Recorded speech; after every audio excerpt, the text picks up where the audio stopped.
I'm Chris Terranova, and this is the Generational Exchange. 4 generations, 1 conversation.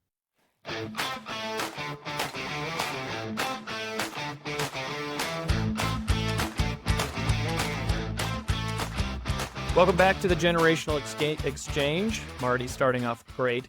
On the podcast, we bridge the gap between generations, bringing together diverse perspectives to tackle today's biggest business topics. Join us as we explore the unique insights and experiences of leaders from different eras and discover how to navigate the ever-evolving business landscape.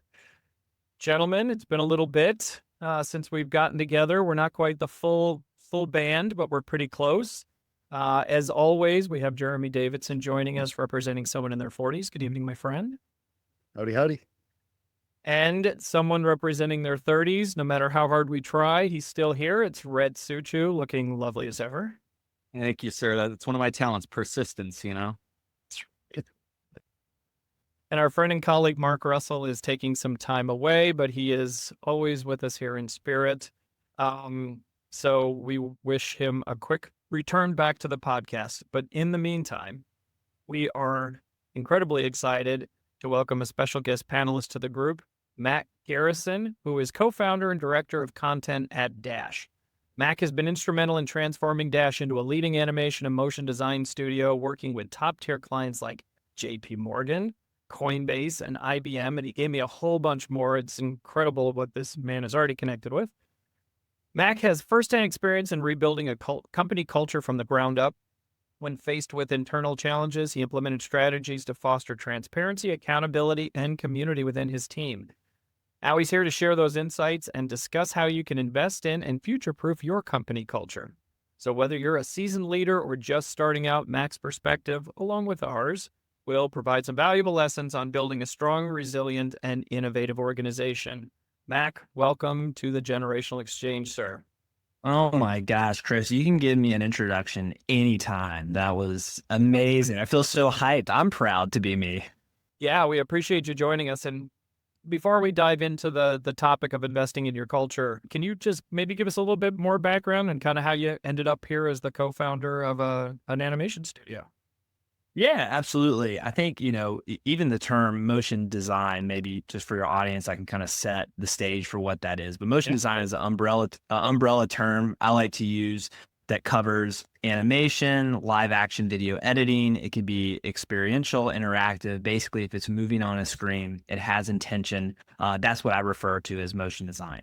Like a lot of folks who go to school and have no idea what they want to do, that was me. A local boy here in North Carolina, grew up in Raleigh, and I chose the school in my backyard because it was the biggest one in the area. I knew I had to stay in state because, school's expensive. So I went to NC State University, home of the Wolfpack. Shout out to our basketball team last year for making a magical run. Never thought I would see that while I'm alive. But I went to NC State and got into their College of Design program over there, which was a fantastic program. And they really introduced me to design fundamentals, this idea of problem solving through art. So line, form, shape, value, texture, color. How do you bring these principles to life in the more business side? And one class that I took that really just struck a chord with me was this one on motion graphics. It was a very new emerging field, but motion graphics is essentially this idea of graphic design and motion. And I was hooked. I loved it. I think it was partly because I was a little ADHD, kind of bouncing off the walls anyway. So taking things like typography and compositional layout and music and moving these pieces together in tandem and unison just really resonated with me. So after graduation, I hopped around a little bit with internships and freelancing until I landed my first professional job at this local agency here in Raleigh. And the agency was huge. It was a big 120, 130 person agency while I was there.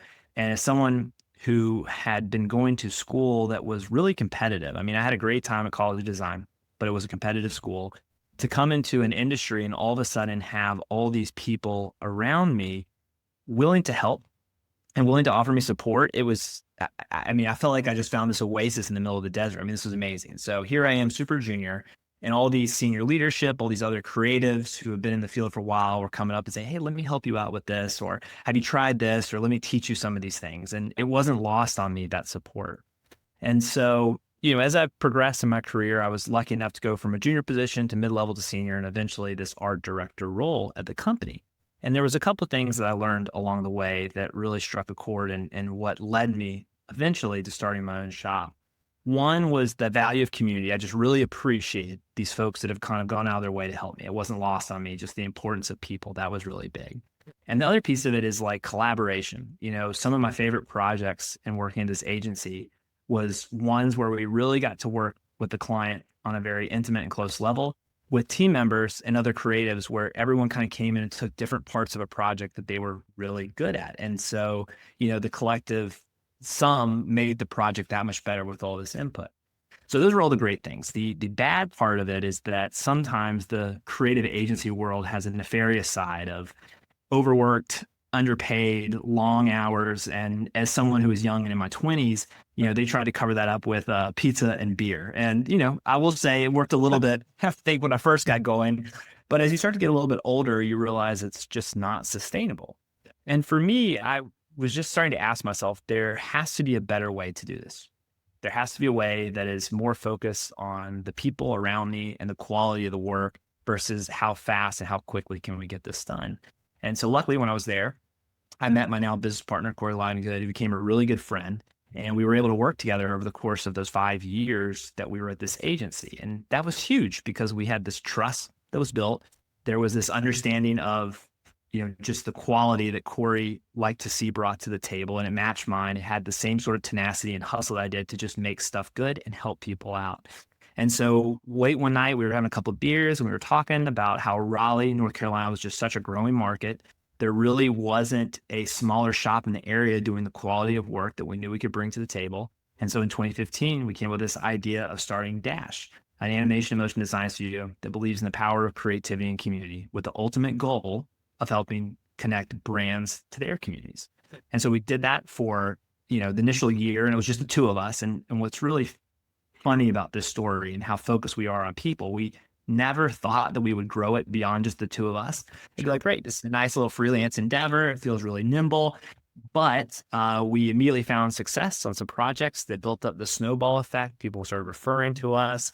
But we started finding ourselves saying no to work that we wanted to do because we just didn't have the bandwidth. And so it started to force our hand on scalability. So 2 became 4, became 6, became 8. Currently, we're sitting at 12 full-time staff. We operate with another 10 to 20 contractors over the course of the year as the work necessitates.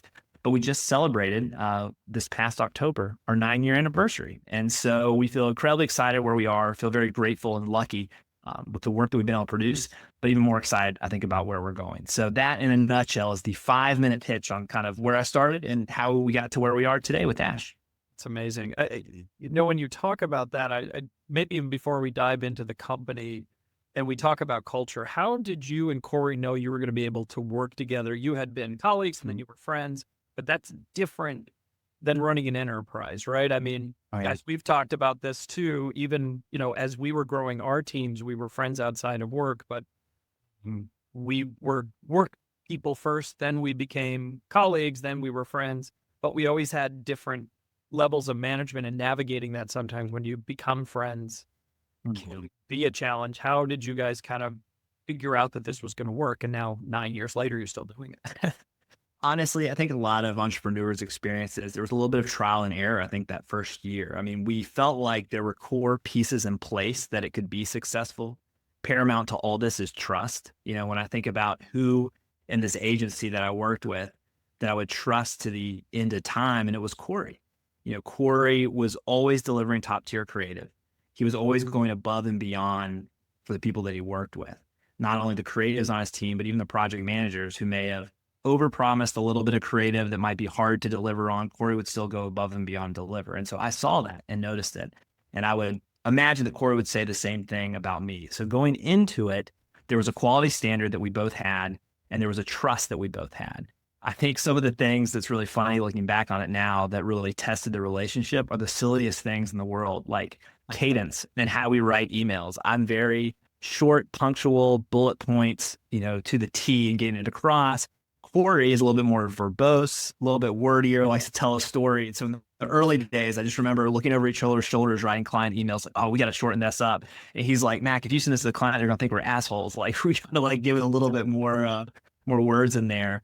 But yeah, I think a lot of it really comes down to like, do you trust this person? And it's the work that happens when nobody is looking, you know? So going home with a lot of work on our plate and then showing up the next day and being able to see that Corey had put in the time, energy, and effort, and that I had done the same thing, right? And I think it's that hidden pieces of just doing it because you know that's what's going to make us more successful and not worrying about how much time is person A putting in compared to person B. So I think a lot of that kind of laid the groundwork for the success that we found. Isn't that's the beginning of culture? I mean, Jeremy, Rhett, I think that's how Oh yeah. ended up being friends, right? Was because we had kind of a groundwork of trust that we built, even though we were at different levels. And we've talked about Jeremy. I would want a pocket watch, and Jeremy would build me a grandfather clock, and we've had all those kind of analogies where we've had to learn from each other. But I'm sure, guys, that resonates with you a little bit as well. Oh God, yeah. I mean, even Mac, when you mentioned bullet points, it's funny. One of the first things I got from Chris when I started working with him is I would send him big paragraphs with like a full explanation of why something, and then he literally the first time he sent back bullet points, and I was like, oh crap, I got it. Amazing. Got much better at that, but no, Chris, we say it all the time. It was a bit of like Mac, what we kind of made it equal to, I guess. And Jeremy, I'd like to hear your thoughts on this too. But like, sometimes we're kind of in the foxhole together as a team, right? And you'd have people next to you that you were like, we got this big project. It's got to get done by X date or whatever. Like, you and I kind of have an not agreement that we're going to get through this together. And we'll see you at the bar a couple weeks from now or something, right? But yeah, that definitely kept us together, I would say, outside of work, especially, and kept us working together after. Yeah. Rhett, do you have any moments that you think back on where like that relationship was solidified in the foxhole? Like, is there a story that comes to mind? You're like, at this point, I knew he was my guy. Yeah. Well, so I think the one that kind of went both ways that we've talked about on one of our previous episodes was Jeremy. We have to force Jeremy to take vacation. It's very tough, but we found that he wasn't doing it. So and he's good about it now too, of course. But when he was going on one of his first big hunting trips, he was going to be gone for Jeremy. I think it was about 2 weeks, wasn't it, in a row? And it was the first time that he had left me and kind of the rest of our managerial leadership team on our own to work with Chris. And it was a big kind of, I trust you guys in what I've trained you on and what we've done together to be able to handle whatever happens in the next 2 weeks. Yeah. And so that was kind of one of the bigger moments I can remember. Well, it's just so interesting. Yeah, go ahead, Jeremy. Oh, I was just saying a proud papa moment too, right? Like you guys had we had some initiatives that were launching and they took off, and they still welcome me back with open arms. I think that had more to do with Chris than it had to do with me, but Jeremy, you're back now. Goodness, thank goodness. No, it was a yeah. neat opportunity to be able to showcase the talent that you've built underneath you, right? Like, hey, I've got this rock star group of managers, that I can gladly sit at the senior leadership table for a couple of weeks and be proud. Because my relationship with Corey's a little bit older than I am. All right. And so when I started, not by a ton, but a little bit. And when I started, I could tell pretty quickly who the top players were in the company. When I came in, it's like, all right, that person's better than me. That person's better than me. That person's really good. And that was always Corey. And I could tell by his work that he was really good. And so one of the early moments in Corey and I's friendship that I really knew that he was a gem was I had this project I was working on, and it was me and this other art director, and we were collaborating on it. I'm trying to remember the client now. It was, I think maybe IBM. It was a big tech client. And it was a quick turnaround timeline. And so I was animating, designing, and I had an art director over me. We're working through it, and it's due, I think, basically on Friday. And so it's like Thursday night, and we're reviewing it. And both of us are looking at this, and we're like, this doesn't look good. Like we just both objectively were like, this isn't it. It is not working. We had been trying to push this style, and the style just wasn't coming together. It just didn't quite look polished. It didn't look up to snuff on what a Fortune 500 company's video needs to look like. And I'll never forget, it was due Friday, right? And we had done all this planning and stuff. And me and the art director were sitting there, and we're like, we can't turn this in. Like, there's just no way. We can't press this back. And so we kind of made a pact, me and this art director. I said, look, to your point, we're going to pull an all-nighter and we're going to do X, Y, and Z. It's a little bit simpler. It's going to look good. We've done this before. We're going to work all night. We're going to do it. And it was just going to be the two of us. And then, who was leaving work at this time as we were discussing this was Corey. And he's like, what are you up to? And we're explaining the situation. He's like, I'll stay. I can help. Right. So Corey stays and he pulls an all-nighter with us. He helps to get it done. We got it done sooner. Honestly, I don't even know if we would have got it done if Corey didn't chip in. And the client loved it. Of course, they had no idea that all this stuff was falling apart behind the scenes. They didn't know that, we weren't happy with it and we kind of pivoted this new direction, but they just loved it and it looked great. And a lot of it was because Corey helped get it to the finish line. And so I think that says a lot about a person, is that in times of turmoil, who's willing to step up, who's willing to kind of lean in and help. Corey was not helping me for the tech client. That is not why he was doing it. He was doing it because he cared about the art director and he cared about me. He wanted us to look good. He didn't want us to drop the ball. He liked working with us. He wanted to do us a solid. That's it. And so I think that speaks a lot. And so, going back to like those early moments when you recognize if someone's a good guy or a good gal, you want to go to bat for him. I think that was one that really solidified Corey in my book. Was like, all right, this guy, he's a good dude and is willing to help for sure. Well, that you guys are able to have that trusting communication to be able to look at each other and say, this isn't good. We got to start out and that was you, and I would assume somebody that reported to you. Yeah, exactly. Yeah. And So that's tough.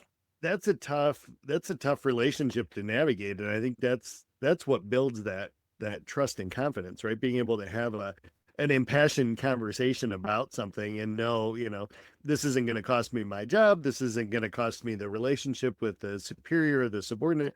Was that the kind of the groundwork for that focus on culture that you guys have? Yeah, I think so. I mean, I think it's in the one thing I'll say about this agency that they did really well is they brought in a lot of really talented people who work really hard. And so as much as I joke around and say like, oh, it was a little bit toxic. I mean, I shouldn't say joking because it's not a joking. I mean, it was toxic work culture. People were working too hard, but there's also personalities involved with that too, because they work hard workers and they were great people. And so what I saw was a company that was not capitalizing on one of their biggest assets, which is these amazing people they had. I'm like, this is crazy to me, right? They have so many amazing people. If they did X, Y, and Z a little bit differently, if they paid more attention to these folks, or if they gave them the rest and the breather that they need, all that stuff would help. So I think a lot of it was like learning lessons about working with one another, like Corey, but also just recognizing from a business standpoint, I didn't even realize it was from a business standpoint at this point in time, but just recognizing the importance of having a good culture.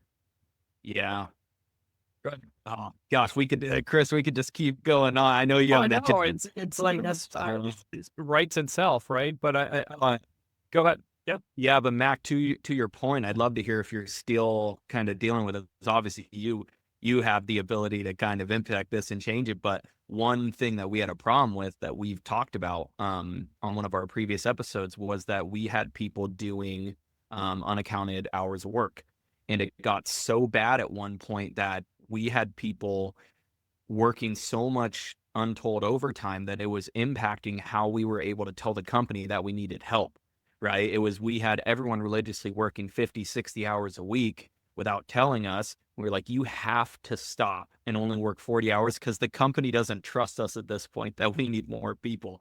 Like we can tell them all the time, but the work's still getting done. Have you experienced that? Did you see that in the industry that you came from? How have you gone about that kind of topic of, it's hard to tell people like, don't work as hard as you can. I know you're passionate about your work. By the way, if you don't do it, kids aren't going to get books. However, Yeah. Oh yeah. I think for every industry, culture is going to mean a little bit different to different things, but at the core of it, there's still issues that arise that I think are similar to all industries. So when we started the company, like I said, we didn't really initially have the intention to grow, but we did, and we were happy to do it because the work was coming in. We started making some of the best work that we had been producing. And so the first real moment we kind of ran into some culture issues, I think was around 2020, 2021. Things were going great. Like I said, we were doing some of the best work we've ever done. We were working a lot. I mean, just to your point, Rhett, people were definitely, I could tell, stretched a little thin. We were putting in some late hours, but it felt like we were all putting it in the right way, right? It was intentional on the projects. We even throw an animation and motion design festival called the Dash Bash that we do read about that. biennially. Oh, yeah, it's awesome. Y'all should come. You're invited. And we had just done our first one. And I'll never forget, it was like the Sunday after the event, and I was riding so high. I mean, we had some of the coolest projects coming in. The whole industry thought we were doing some amazing work. And so I felt relieved, excited about what was next. And I remember I got a meeting put on my calendar for the next morning on a Monday, and it was from our staff. The whole staff. And now the whole staff. And that long pause right there, you could just feel the weight of it. I text Corey. I was like, hey, do you know anything about this meeting that's happening tomorrow? He was like, no, I was wondering if you did. And so both of us didn't have a good feeling about it. And so we came in and we basically found out that our staff had shared their salaries with one another, that they had talked about the lack of systems we had in place for some of the projects and how overstretched they were. And everyone was upset. And, it was really hard to hear this. I always think of myself as a very empathetic leader. I think of someone that really puts people first. And at the time, I was putting in some pretty heavy hours, long nights, late evenings. And so I thought everything was good. I just did not realize that we were in a bad place. And what I learned is just that while we were doing great creative work and we were doing all these things, there was some stuff behind the scenes that we had let fall through the cracks, and it's specifically HR. I just never thought HR would be as important as I now see it to be.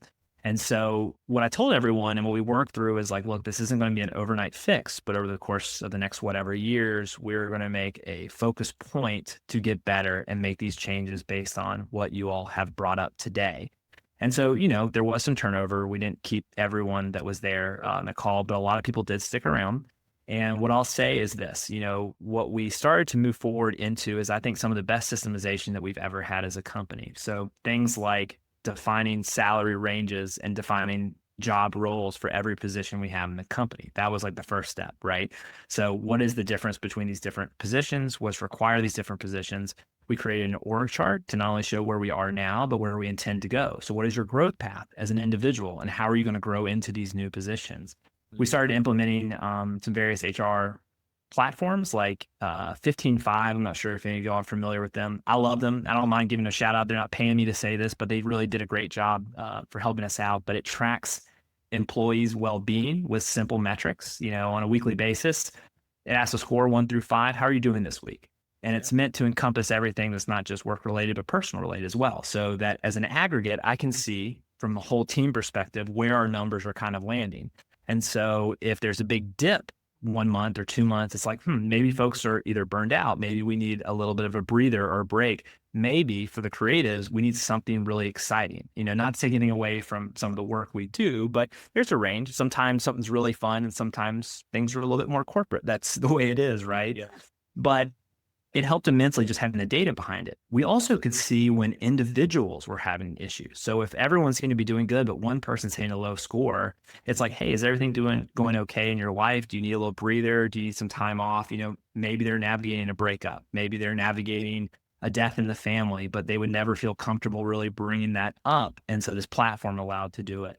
So what we recognized is that over the course of the next 4 years, or 5 years, we have been having the strongest culture we've had in a long period of time. And I equate that all back to these systems and processes that we started to put in place and giving accountability to leadership, myself and my leader peers, to make sure that we're doing what we say we're going to do. And it has immense effects. And so one of the things, whenever I talk to new business owners or people who are starting to grow the company, is just planting that little bit of a seed and saying like, look, yes, you want to focus on sales. Yes, you want to focus on marketing. You want to focus on the technical aspects of your product and what makes you so good. But do not forget about the importance of culture and HR and building something sustainable, because I feel like, from my perspective, it's what kicks the stool out from a lot of companies. They just don't realize that they're in a place where the culture has gotten so bad. And so to be more on top of it really is setting companies up for success in the future.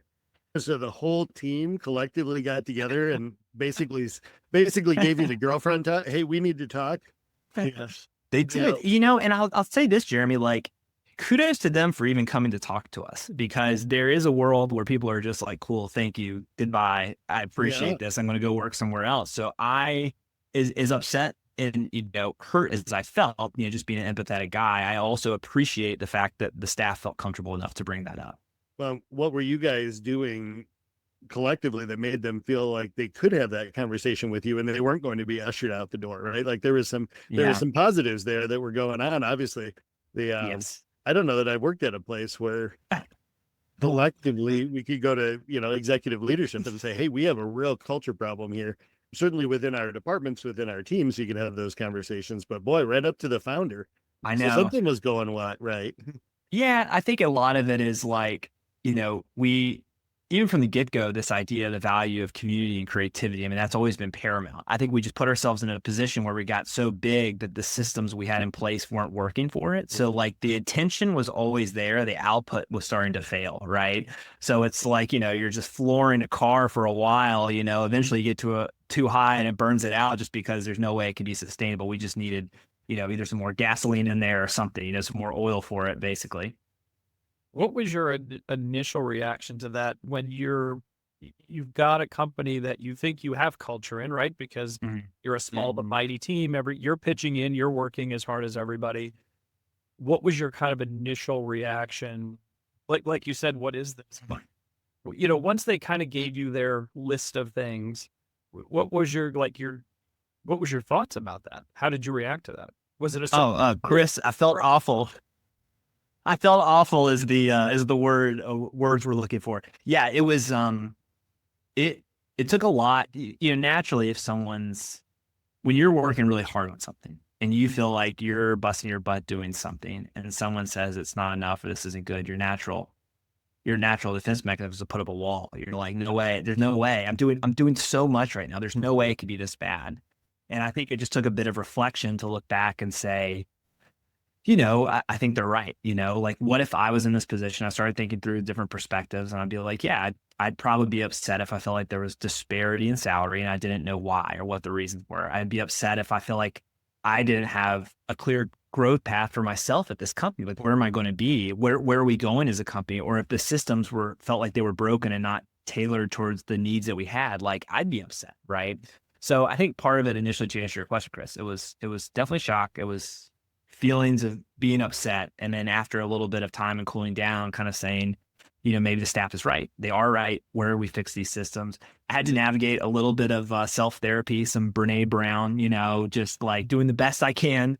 I think one of the things I've learned is that, especially in the business owner community, I think we are our own biggest critics for sure. Right. And it's easy to have imposter syndrome or self-doubt that you didn't do things right or you wish you had done it another way. I think one thing that I have learned very clearly over the last 9 years is that you're doing the best you can with the information that you have, right? So at the time, I didn't have all the information that staff was feeling upset. I missed these signals because I didn't have the systems in place to capture those signals. So I missed it.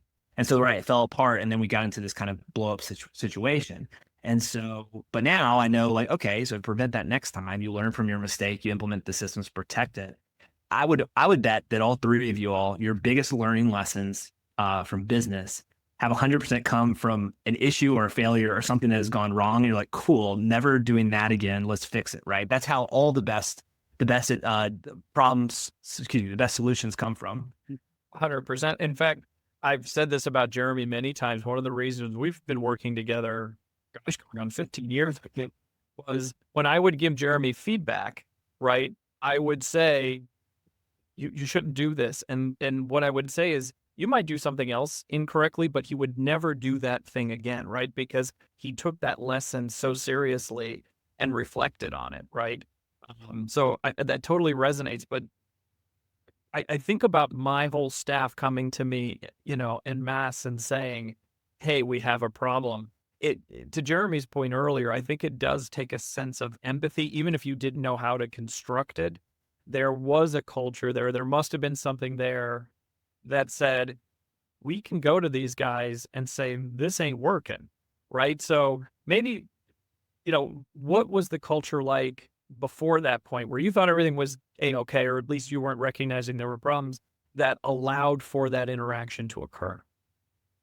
Yeah, I think there was always a clear avenue for bringing up concerns or issues and being really transparent, and that like, look, if there's anything that's off, you can always bring it to me. And I think some leaders will say that, and then others follow through with it. So we were making space and time to have some conversations. Again, it was just a smaller group, so I think it was easier to have those chats.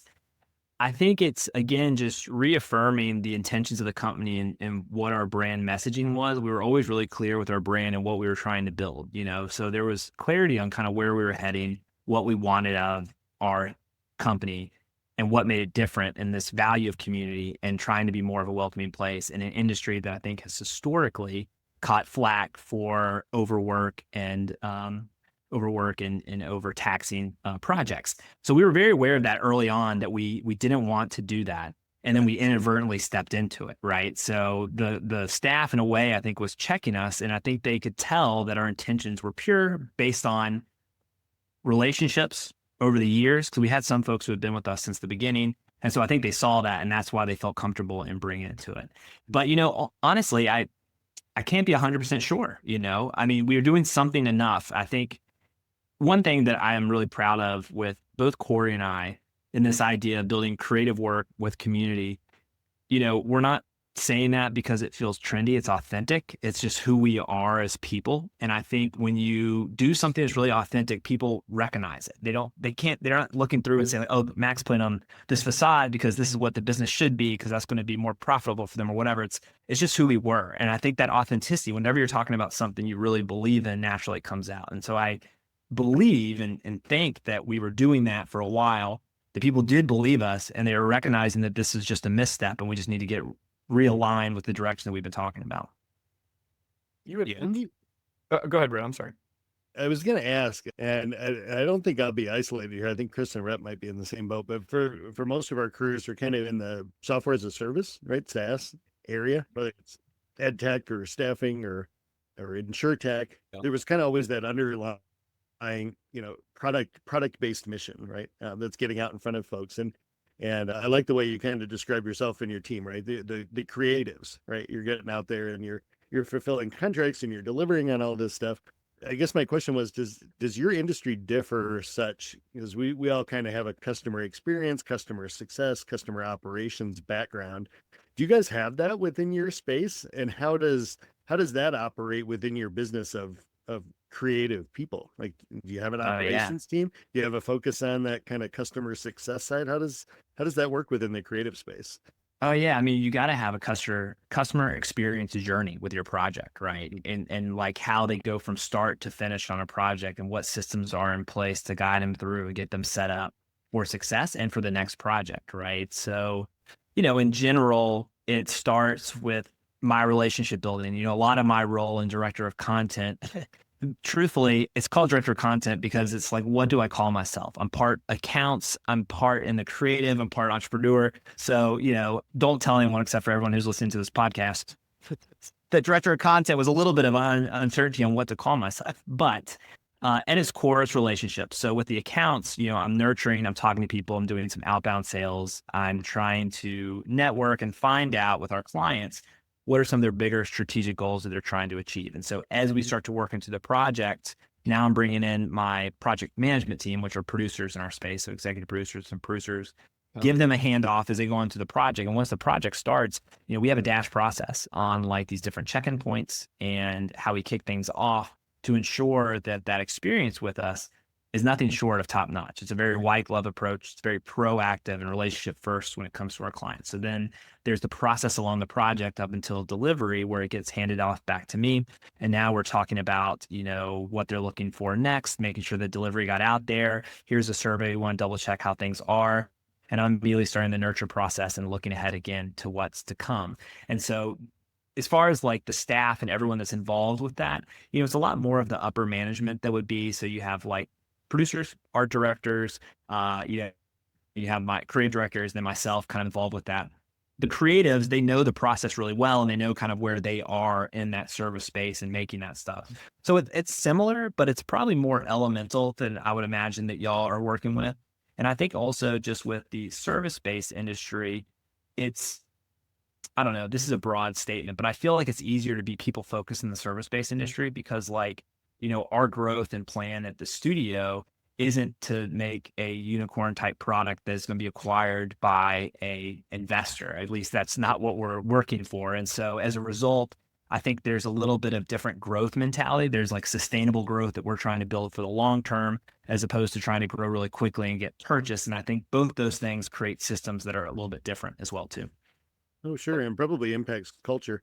Is that you worked for a large, Mhm. a large creative Mhm. coming to a smaller one. Do you find that focus is pretty standard across the industry, or is that a bit of a differentiator for you guys? Oh, it's really interesting. It's a really great question, Jeremy. And I think this has shifted a lot over the last 20 years or so. Something that was a commonality in my space is a thing called an AOR, an agency of record. So the way it used to be is you take someone like, I don't know, an IBM or a Cisco, they might hire an agency of record. So this is going to be the one agency that we send all this work to. So if you want to make a website, you want to make videos, you want to launch this branding campaign or advertising placements, all that is running through this one company, this one agency, and they're handling all that. So that's how you got these huge 100, 150 person agencies that were doing all this work. Sure. So over the last 10 years, what changed is that a lot of these businesses saw value in hiring in-house teams because it was a little bit cheaper. So, oh, we got an internal brand team, we got an internal video team. And so now instead of really needing an AOR to go do all these things, you're like, well, I just need an accent on the website design. So I'm going to go to a website design studio, or I just need an accent on branding. So now I'll just go to a branding design studio, or I'll just go to what we are, a motion design shop for some help with video. So what that did is it really opened the door to a lot of smaller shops like ourselves to be able to compete previously with what used to be these big, 100, 150 person companies.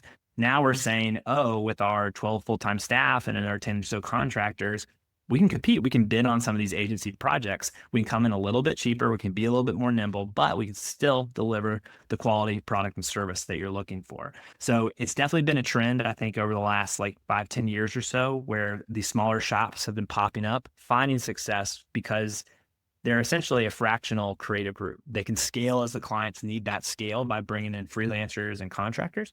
But when that work's not there, they can kind of shift down to be a bit smaller. So it is a really dynamic and unique space to be in, I think. That's cool. It's interesting. Yeah, Mac, Chris, I'll keep you going on your agenda. Just one more thing as I thought about wrapping the bow on this. I think, Mac, some really good points that we've talked about from your experience and what we talk about on the regular episodes is, one that almost our greatest strength is sometimes our greatest weakness, and that what we saw in our industry and some of what probably caused some of the burnout was that I can't quit on the guy or gal next to me because I know they're working just as hard as me, if not harder. And that created a cycle of continually just working and working and working, right?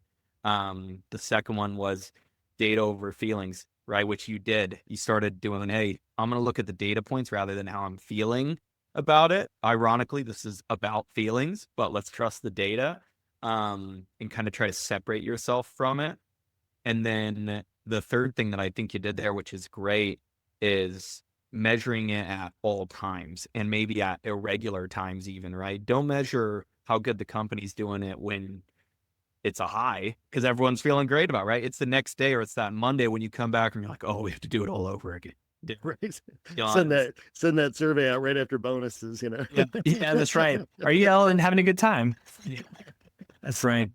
I'm really curious too, when we talk about that, you had talked about building a hierarchy, you had built an organizational chart, and you had some constructs. Spend a little time on that for me, if you would, kind of like how did you take their feedback and turn that into those tangible things, and why those things, and then, how did you relay that back to the group? Did you take their information and go and create it, or did you include them in the process?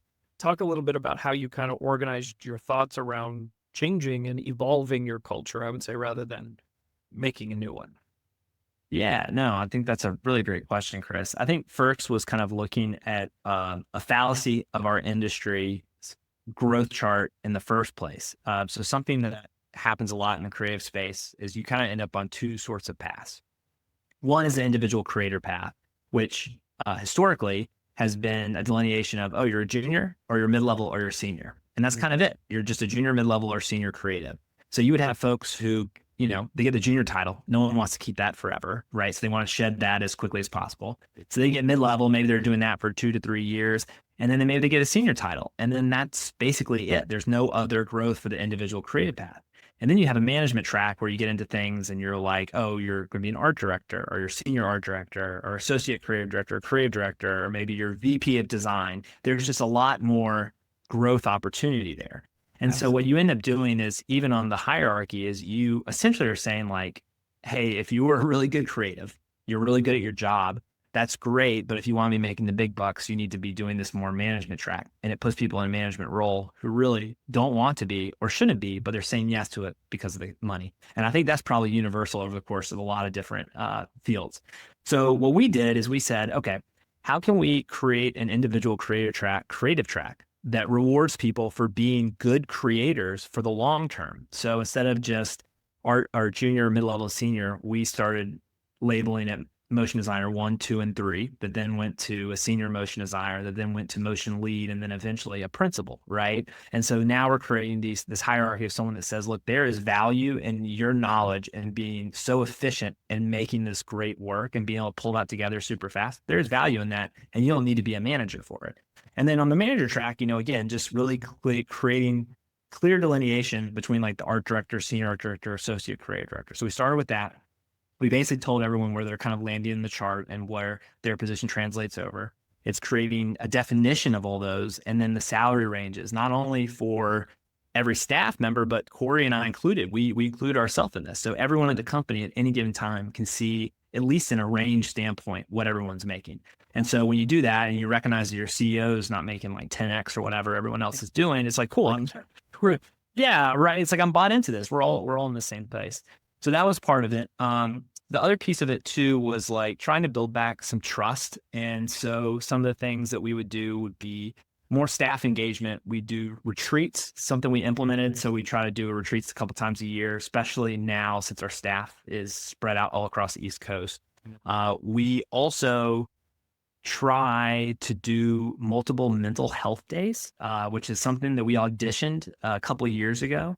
That in and of itself is a whole story. We actually tried to see if we could work our way up to a 4-day work week. So each quarter we added an additional day. So Q1 was, we tried 1 day a month. Q2 was 2 days a month. Q3, 3, and Q4, our goal was to get to a 4-day work week, with the caveat that if we ever felt like it wasn't working or was too much, that we weren't going to pursue it or move forward. And what we found is that we got up to 2 and it was relatively easy. 3 started causing problems. And we never made it to the 4-day work week because we just couldn't quite get there. So, but what we did do is we made that more of a standard. So still to this day, we aim to have 2 mental health days a month where we shut down the studio to give everyone time off. And so it's this investment, I guess, you're asking about some of these pieces. It's saying that we're going to do this stuff and then actually following through with it and doing it. That's how you build back on trust. And so I think that's some of the pieces that we started to put in play to kind of get back and build that trust where we are now. We kind of talked about this offline when we met, but I thought the answer was really interesting. So once you made all those cultural shifts, did you see an impact to your business itself?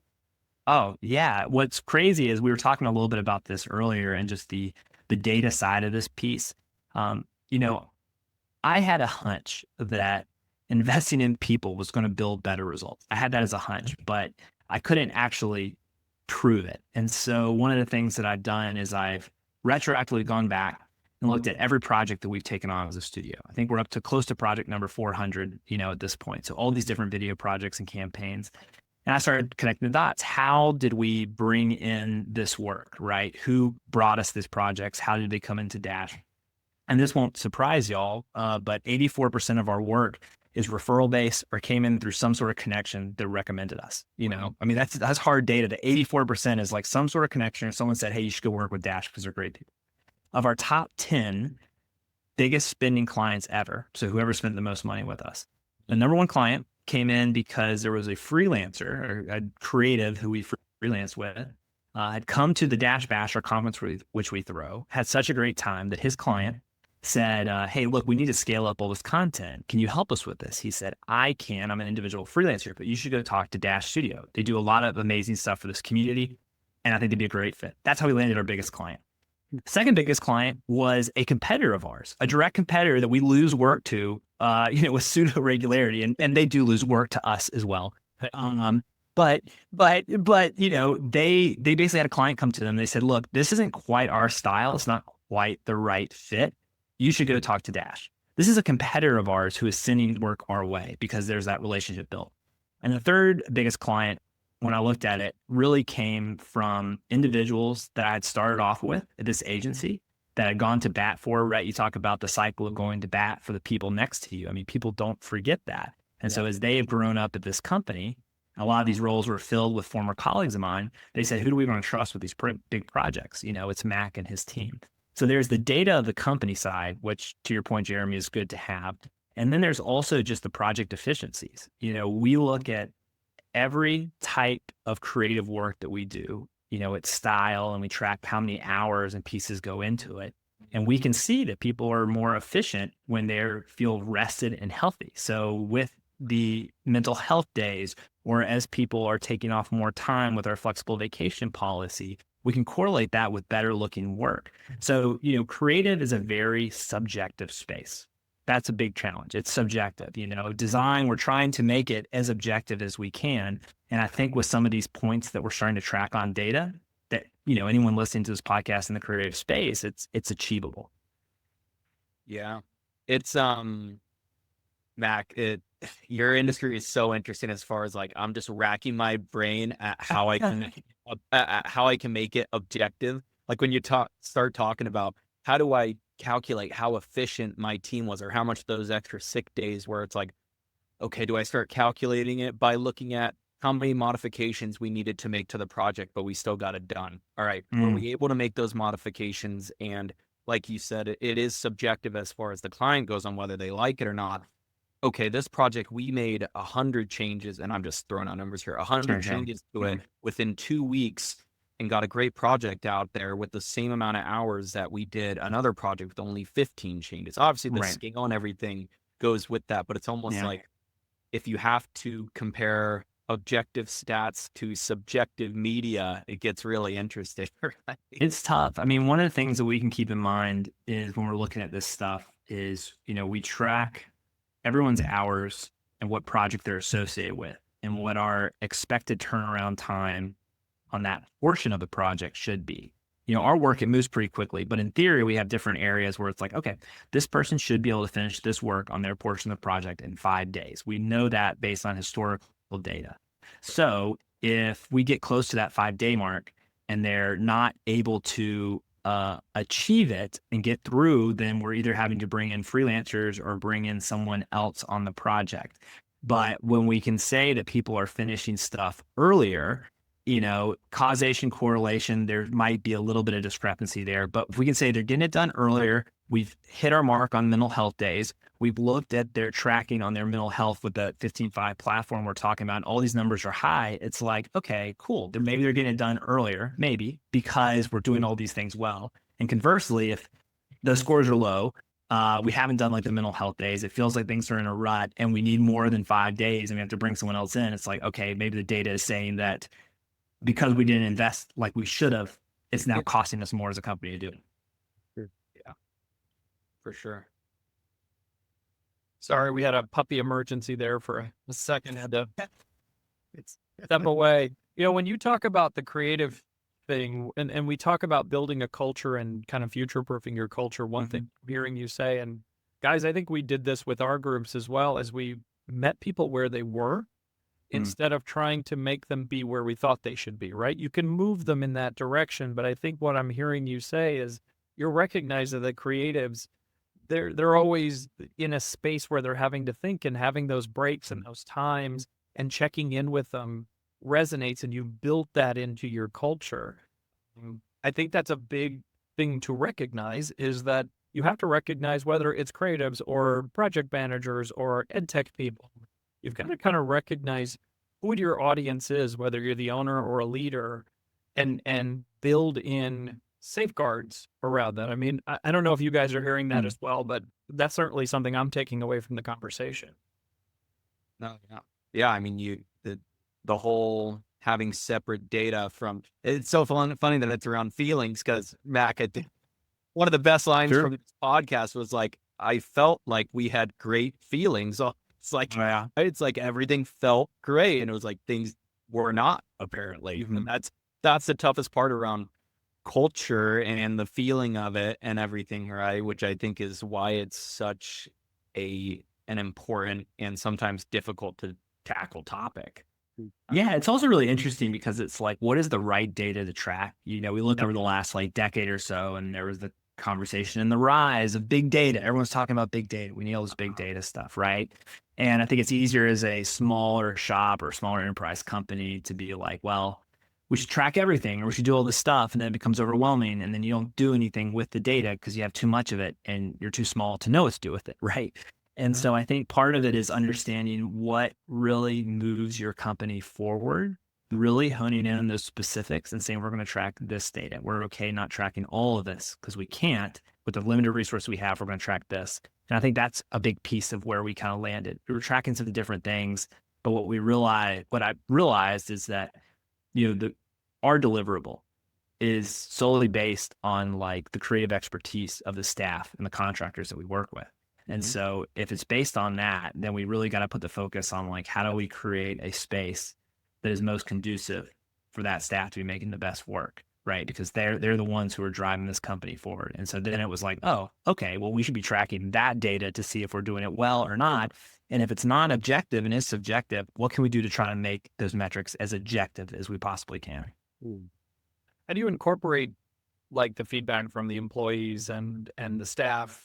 How do you course correct? You know, now that you've had this in place for say 3 or 4 years, how do you course correct as your company grows, as needs change, as staff changes?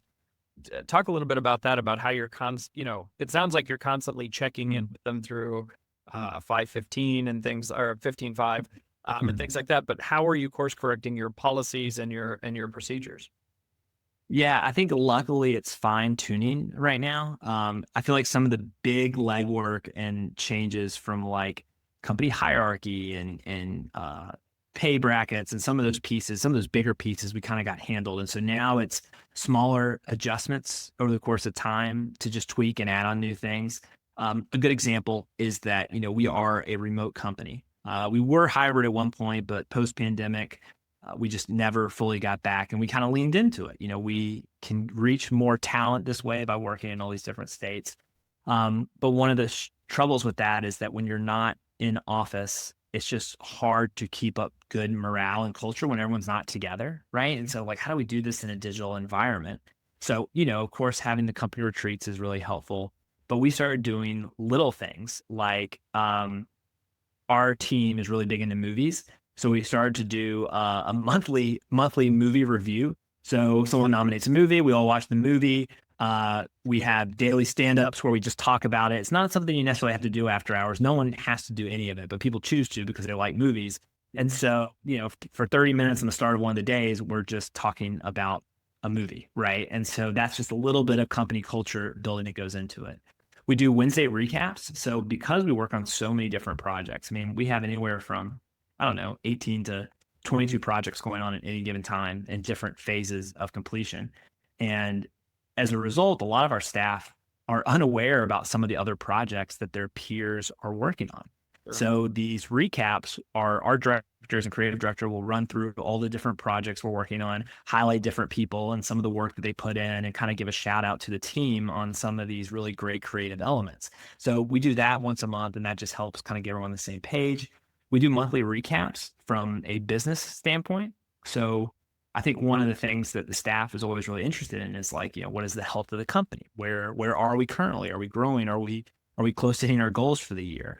And, you know, we're not completely transparent in that. I've kind of covered it up into more just percentage base, but we'll run through and say, here's where we are for our goals for the quarter. This is the percentage that we're hitting. Here are some projects that I'm excited about. Here are ones that we've won that are really good. Here's some that we lost, which is unfortunate. I'll break down each of our departments, like what are we doing from HR? What are we doing from operations, from creative, and kind of talk about some of those points.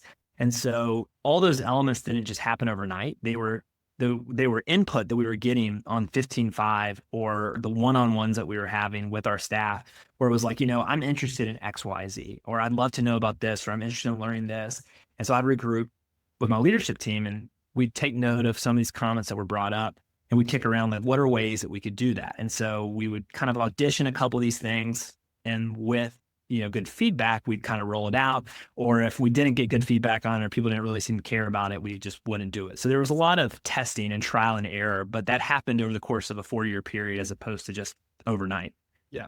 And I think that's a good point too, is knowing that these things evolve over time. I think, guys, I think about how we grew our culture within the larger organization, especially, we allowed also space for subcultures, right? Rhett, I mean, you had that on your team because you had unique experiences, and Jeremy, you certainly helped me build a lot of the culture with our groups. I mean, how does that kind of track with what we've known from our experiences? A lot of what a lot of what Max said really resonated, because I think we placed a premium on the interdepartmental kind of communication and steps, right? It's not uncommon. I think, Mark, you kind of talked about the junior, regular, and senior level roles, right? I think everybody had that, associate implementation manager, senior, and then customer success, But one of the neat things we did there is we created some cross-departmental maps. So if you happen to be in customer support and you really had an eye towards report development and design, how do you get into the data analytics group? What kind of training or certification do you need? Or, maybe you're on implementation and you wanted to go to customer success or sales or marketing even, right? So how do we help retain some of that really good client? One of the things I always told my team, I'd be silly if I thought, you're in your 20s, that you're going to spend your entire career with me, right? Like that just doesn't happen anymore. So how do I help you get to where you want to be? Maybe it's leadership. Maybe I have a manager opportunity open when you're ready for it. Maybe I don't. But it doesn't mean I'm not going to help you land one. Can it be at a different team here? Can it be at a different company somewhere else? Hey, when you're ready, you're ready. And I think that focus on the people. And as a result, I think at our peak of 500 and some odd folks, we had 52 managers and 48 of them were internal promotions. Like, wow, that's great. I think all of that stuff feeds into that culture, right? We really understand what people are going through, what the challenges are, how to celebrate their wins and their successes. And so, yeah, Chris, a lot of what Max said, they focused on after the we need to talk. Email. I'm curious on your side, Jeremy. I mean, it's really interesting to me. How did you all promote or talk about some of those inner role switches, right? Someone wants to go from marketing to whatever. Like, was there operational guides and information that people had access to? Was it stuff they were just having open conversations with their bosses in the one-on-ones? Oh, sure. I think it kind of started as a brainstorming effort amongst the department heads, right? What do these roles, consist of? What are the requirements for them? And really getting all that laid out and documented in one place. Because, sure, you're in a decent sized company, 500,000 people. You can go look at the job descriptions as HR posts them up, but it's generally kind of a rarity to see, hey, what's that person's job description? And essentially we kind of open that up across the board. And how many years do you need to have? What type of certifications or education or training? And once we had that master document kind of built out, sharing it down with our managers and our managers sharing it out amongst their teams and just letting folks know, hey, if you're putting in the effort, if you're a rock star, if you want to be here in a year, 2 years, 3 years, let's talk about it so we can help make that happen. Right. And maybe retain some of that talent that you'd naturally lose after they got 2-3 years into their career and were ready for something next, right? Have y'all heard that saying where it's like people don't leave jobs, they leave bad bosses, right?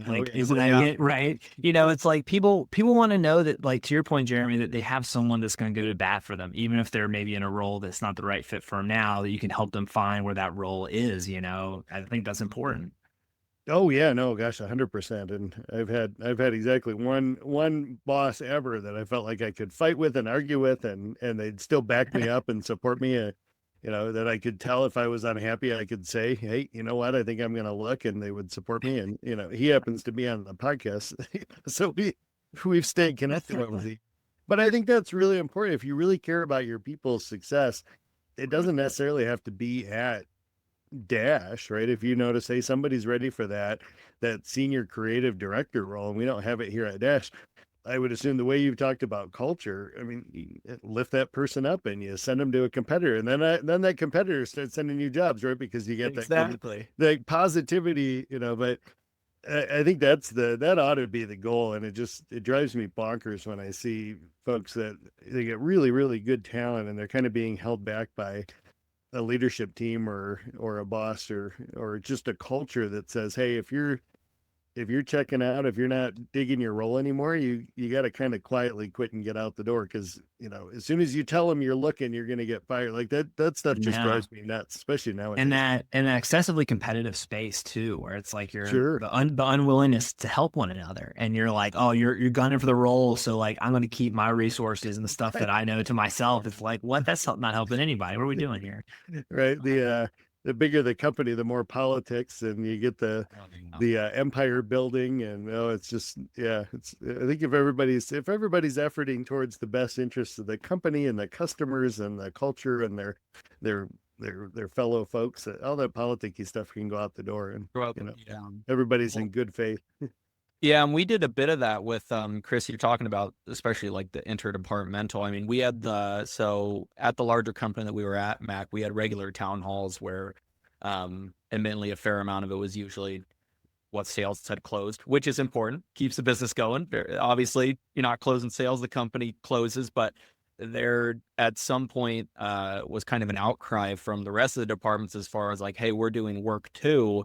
Can we speak on these town halls? And we actually even had a sub-department town hall for operations where we'd be able to go on and, like you do with your teams, kind of talk about what everyone's doing, right? And how much we're handling. I mean, for the implementation department, for example, there was just, especially in that role, it's a lot of connecting the right dots and the right people to the places to get things solutioned as quickly as possible. And so at times it can feel like a very underappreciated role, because you'll get comments like, oh, all you do is communicate, or all you did was connect them to enrollment and license. You're like, yeah, exactly. And so what we did was we came up with a stat for one of the town halls, which really helped with morale, which was, on a monthly basis, it was our implementation project managers were onboarding like $1.4 million worth of customers, right? And it was, you kind of got a little bit of at least an eye raise from some people where they're like, are they really like that person that you only pay $60K or whatever? Like, yeah, that person. Look. Well, it goes back to tracking like the right data, right? It's like, all right, we're telling onboarding, and it's like, okay, great, they're onboarding, but then you pair that with a metric, and people are like, oh, they take it a little bit more seriously when they look at the number that's coming in behind it. Everyone's got a role, right? Things move smoothly because of everyone doing their part. So, yeah, not good when people are belittling certain roles, but when you can make people understand the importance of it, to your point, Rhett, I think that's well said. One of the things that Jeremy helped us implement when we talked about moving up or throughout different departments, if it wasn't in our organization, we would connect you to someone outside of it. But if we had a large, very horizontal organization, and one of the things that he helped us build, and I think this translates to whether you have 500 people or 5 people, was we built a self-scorecard. So you could see at this level, you needed to have these skills, and you could score yourself. And then you could also give it to your manager to give you feedback. So if you gave yourself a 40, your manager could say, well, really, from my perspective, you're at a 28, but let's get you to a 40. So you kind of also could self-manage where you were going to. And I think that relays back to that transparency that you were talking about, was building in some tools that people can start to learn how to move those steps. Do they even want those steps? And again, I think that translates across the size of the organization. Those things can be implemented. They don't have to be expensive. Like you said, you talk about movies. We did all kinds. We just had town halls where people put together, because we grew entirely virtually. We had to hire 500 people virtually. And during the pandemic, you couldn't really get us together, right? So We started having monthly town halls, so a lot of those things, again, I think what you're saying help you build culture almost organically. It doesn't have to be forced, but making yourself visible and making the mission visible, I think helps as well. It is really funny when you hire people over the pandemic and you realize you hadn't met them in person for like a year in, and then you finally meet them for the first time. You're like, oh my gosh. We were joking. You really do look like Stanley Tucci. Yeah, Chris, we're just waiting for Chris to start making some drinks over there, like Stanley Tucci. You'll throw a scarf on now. Yeah, that's right. I'm talking Italian. One last thing I want to just check in. We've talked about all the success and how you changed those things, but was there any initiative that you felt so strongly about that was so exciting that just it didn't go according to plan? And how did you kind of let go and adjust, right? Because I know sometimes when you're really sure about something and you feel really good about it, and then somebody goes, yeah, it's not what I wanted. Sometimes that can be a challenge. Was there anything like that you can think of that was maybe had to be adjusted, or maybe it all worked out? No, there's definitely been some things that I thought would work really well that just didn't. One thing we were trying to do, well, a couple of things. I think more educational tools and giving people opportunity to take like additional classes outside of the office, whether it's a stipend or something. It was something we kicked around or talked about, but it just never really got the traction, partly just because of the extra investment we needed from the company, but it just didn't quite happen. Here's a good one. This is really something really good. So I read, I think it was Gino Wickman's Traction. You're all familiar with that book. Talks about, So I read that like years ago and I was like, oh, this is really great. And so there was elements of that I really liked. One in particular was that I love the idea of rocks, where everyone has these goals that they're working towards. So the company has its goals that then are subdivided into the different departments that then are subdivided into each individual's goals for the year. So they all kind of trickle into each other. And that has been honestly an ongoing workshop on what works well. But I think it's also a very good reminder that things don't always go as planned, even though with the best intentions, it just still needs refinement. So like a good example for the creative industry was like, I remember the first year we implemented it, we came up, we were all so excited about it. So we came up with these really great goals, these really grandiose ideas, and we fell totally short because they were just way too big. So then it felt like we just had a miss for the year because the goal setting was way too large. We didn't come close to it. And we're like, damn, So the following year, we're like, we got to make these goals easier. So then we did, and then we like blew past them because the goals were almost locked into everyone's day-to-day job. I was like, well, this is silly, right? So, we were always trying to figure out ways to like improve our staff's creative. So the following year, we came up with a tweak, but then we realized that we inadvertently had caused homework for our staff where they couldn't achieve their goals during the day, that they had too much work in their place. They were having to do it afterwards. And look, we all got out of school. We don't want to go back to school. No one wants to do homework anymore, right? So 3 years in, it was like we still hadn't figured out the goals. So year 4, I think, was like our most success that we have. We really tailored it down and we got pretty close to it. And then we even tried to tweak it again this year and it didn't quite go as planned. Like even our goals this year are a little bit of a miss. So that's like 5 years of tweaking stuff and it's still kind of there. But I think the important thing is that each of these years we've learned something that we've adjusted for the following year. And it has been getting stronger. They have been getting better. But I think it's a good reminder that even with the best intentions, you can roll something out and it's not going to work. And there's like this frustration where you're like, gosh, it's the end of the year. We did all this stuff and it doesn't feel like we hit the mark, right? And so the natural reaction is like, what a waste of time. Yeah. But then you start parsing through it. You start asking yourself, okay, why didn't it work? And you start pulling those pieces. And you're like, okay, well, let's tweak this and let's adjust this. And you try again. And it's that entrepreneurial pursuit, right? You can't let that friction get in the way from you moving things forward and achieving it. I think we talked about this before, maybe Chris, but like perfection inhibits progress, right? This idea that you just got to keep things moving. And so the rocks and the goal setting, I think, is one of the hardest things for companies to do, regardless of whether you're small or large, and how do you give people autonomy and accountability. And so I think anyone that's listening to this, that's struggling with it themselves, just remember, stay the course, keep tweaking, learn from the lessons that you can learn from and make adjustments for the following year, because we're all figuring it out a little bit. And it really helps. internal communication. The last PMO I built was primarily put together to support the projects that came out of those rocks discussions, right? What are we going to be focused on working on? And yeah, to your point, sometimes super successful, sometimes not, but it had everybody from the very top of the company down to the newest newly hired individual contributor talking and getting on the same page on how that alignment worked, all the way up through their department, through their org structure, all the way up to the executive suite. So it's a neat process. Trying to break down that problem and break it down is always really tricky, you know. Sorry, go ahead, Rhett.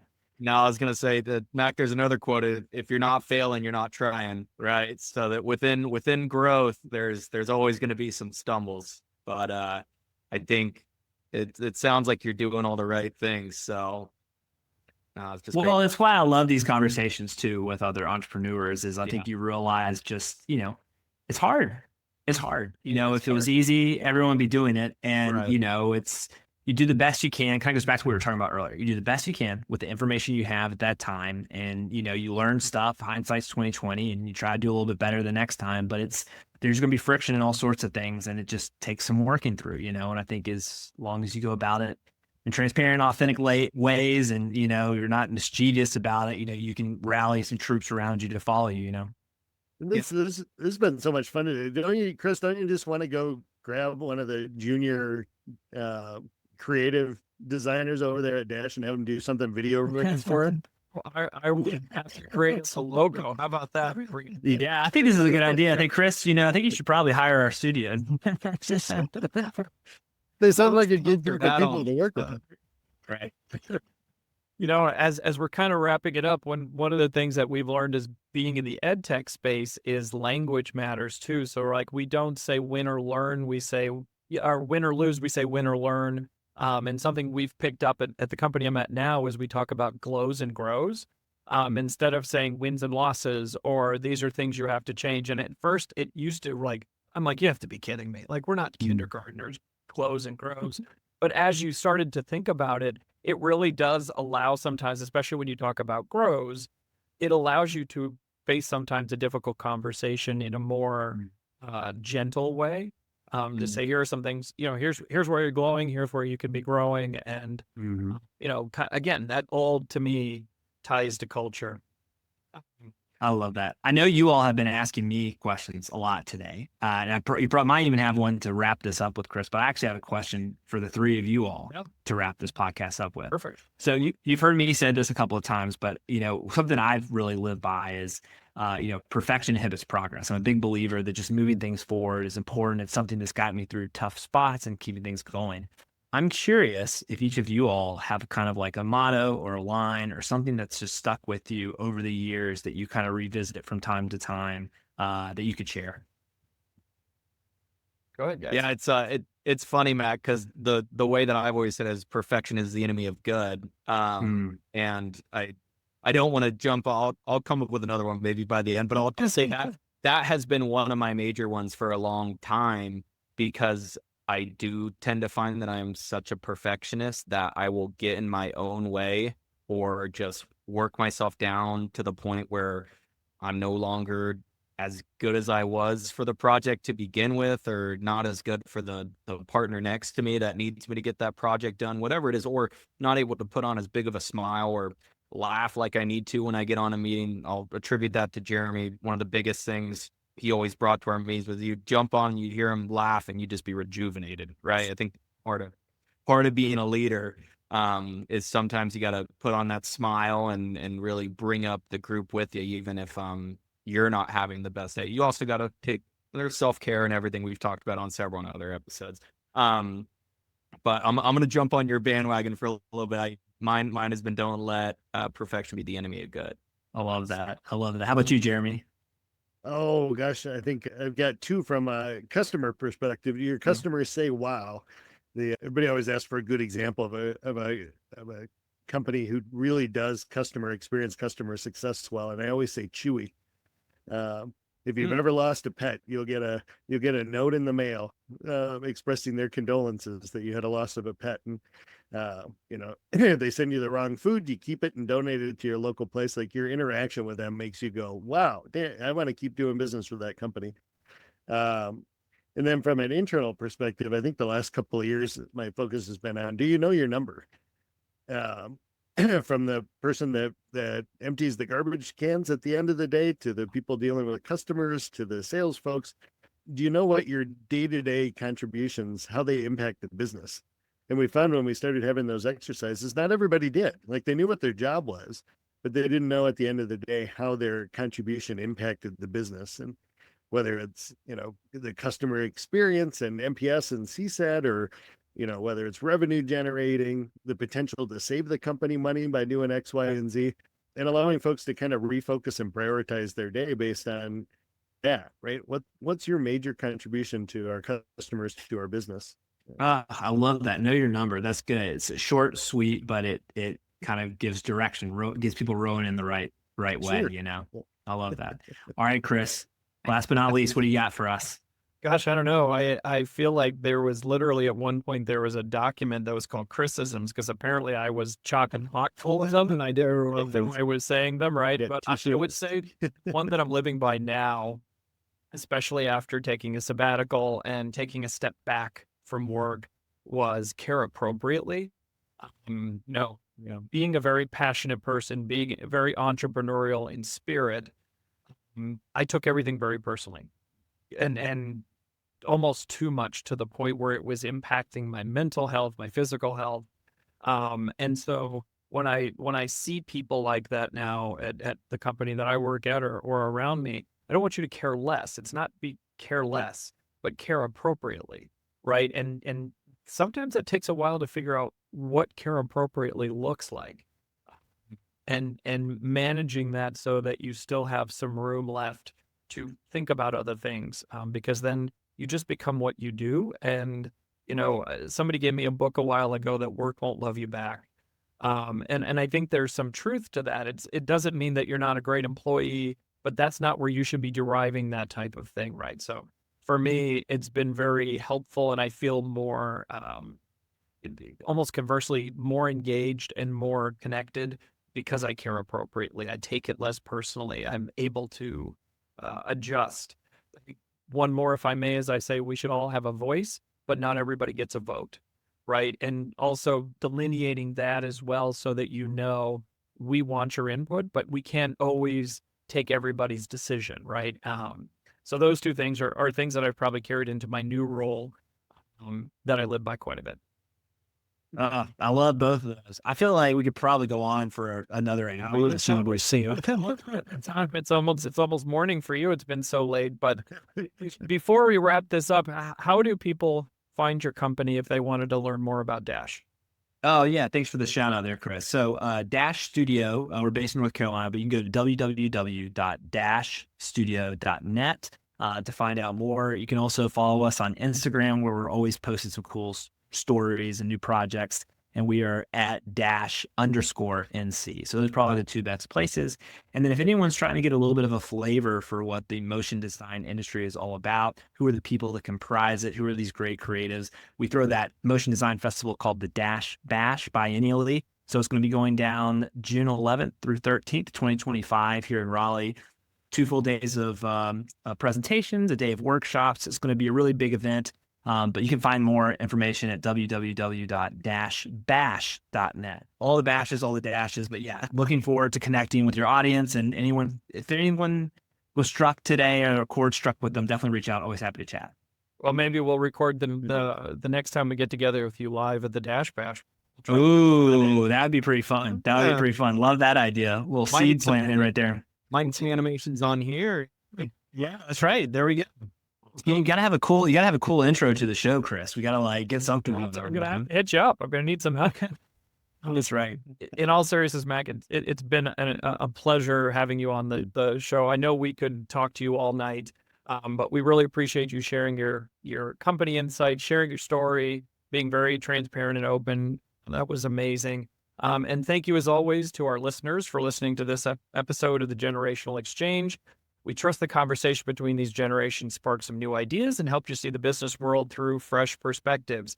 Want to hear other episodes and stay connected? Make sure to subscribe to stay up to date on insightful discussions like this one. If you'd like to be a guest panelist like our friend Mack here, or you have a question or comment for us, we'd love to hear from you. Reach out like Mack's team did at cmsrconsulting@gmail.com. Whether you have a burning question or you want to be a guest like Mack, we are all ears. And as always, until next time, from the entire Generational Exchange team, thanks for listening and happy learning.